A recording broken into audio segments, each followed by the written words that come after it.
Hello and welcome back to another exciting chess game. This one was played in 2023 at Champions Finals Tour in Toronto, Canada. And this was a final round played by Magnus Carlsen, who was playing as white, and his opponent Maxime Vachier-Lagrave playing as black.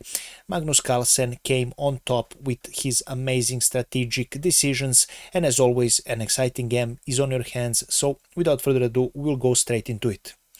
Magnus Carlsen opens the game with knight f3, which is so-called Reti's opening.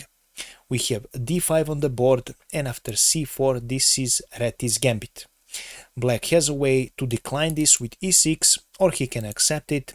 In this way, usually white either continues with e3, then after knight to f6, white can play immediately picking up this bishop. After this, black can play e6, and this is how usually game continues in these sort of well-known lines. But after c4, Maxime Vachier-Lagrave decided to refuse, and he plays e6. Magnus continues with g3 with the idea to fianchetto this bishop, knight f6 for MVL, and we have bishop g2 for white. Black continues his development with bishop e7, and right now Magnus Carlsen had the choice to transpose this into a closed Catalan with d4, but instead of that he decided to play castle, and we are still in this Reti's opening. We have castle for black, and right now Magnus plays b3. Again, he wants to develop his bishop on b2. MVL plays d5 with the idea to cut away this diagonal from Magnus, and Magnus immediately undermines his pawn in the center and asks him a question: will you take or will you defend? What will you do? We have knight to c6 for black. MVL decided to defend. We have e takes on d4, knight takes on d4, and right now Magnus plays bishop to b2, pressuring this knight in the center. Bishop c5 is played for MVL, defending it, and we have knight to c3, another developing move for Magnus. Rook e8 was played for black, a common move in openings. Rook e8, you want to take advantage of the semi-open file. Why not when you don't have anything stronger? And now Magnus already jumps with his knight in the center, and knight e5, a decent move, grabbing the space on this nice e5 square and asking the question to black: what will you do about my knight? MVL decided to play bishop d6, attacking it, and right now f4 is played, so Magnus says you are more than welcome to pick up my knight if you please. But right now MVL decided to play bishop to c5, now discovering some nasty tricks on this king, so Magnus sees that of course, and he plays king to h1.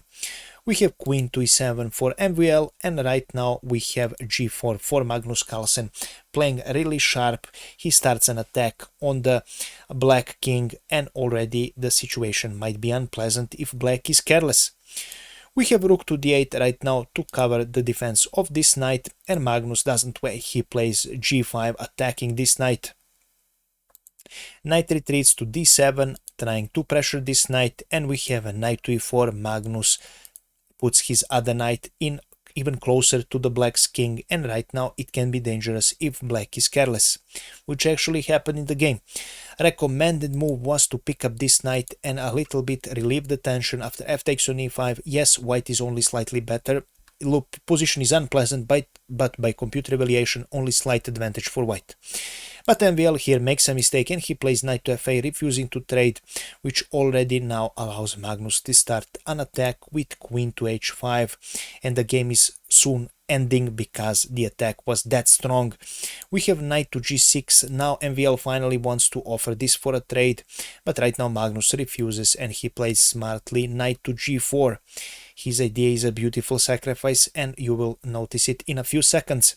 We have bishop to a3 for MVL, right now trying to remove this dangerous dark squared bishop that can be aiming at this king, which now seems very, very weak. And right now we're in the critical part of the position. You can pause the video and let me know what do you think Magnus played. Let me know in the comments below. If you enjoy my content, feel free to subscribe. I upload videos every 2 days, shorts are every day. And as you all know, your comments and your engagement on videos really help me a lot, helps me with the YouTube algorithm, and as you all know, it helps me reach my goal of becoming a full-time YouTuber. Thank you so much in advance, guys. So if you found this amazing knight g to f6 check sacrifice, then congratulations. This is what Magnus played. You might be a grandmaster. We have g takes on f6, and after g takes on f6, now this queen is attacked, and this queen now doesn't have many squares to go. She has to protect this bishop. She's kind of overloaded, and Maxime Vachier-Lagrave decided to play queen to b4.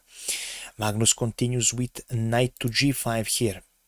Now, why Magnus played this, you might be wondering. After queen to b4, wasn't queen h6 much better here, immediately threatening checkmate? Actually, if you set that to yourself, that is losing immediately, because queen to f8 right now, and you have two pieces hanging, your queen is hanging and your bishop is hanging, and if you simply pick up this queen, bishop will pick up on f8, and that's a clear piece for black. Your attack died out and you will lose the game. So you have to be careful. Although it looks tempting, it's actually losing. So Magnus properly played knight to g5, threatening checkmate on h7. King goes on f8, the only move here if black wants to save his king. We have queen picking up on h7.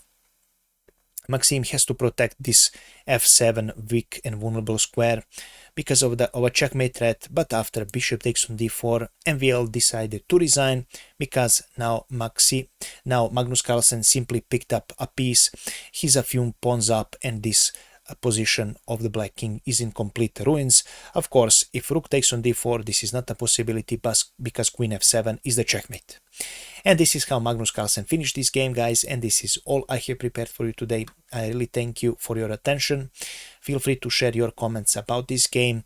If you have any ideas about future videos, about future games you would like me to cover, feel free to let me know them about those games in the comments below. And if you have any other questions about this game specifically, or any other questions in general, you all know that I enjoy reading your comments, guys. So thank you so much for watching and staying here with me, and I wish you a pleasant day. Bye bye.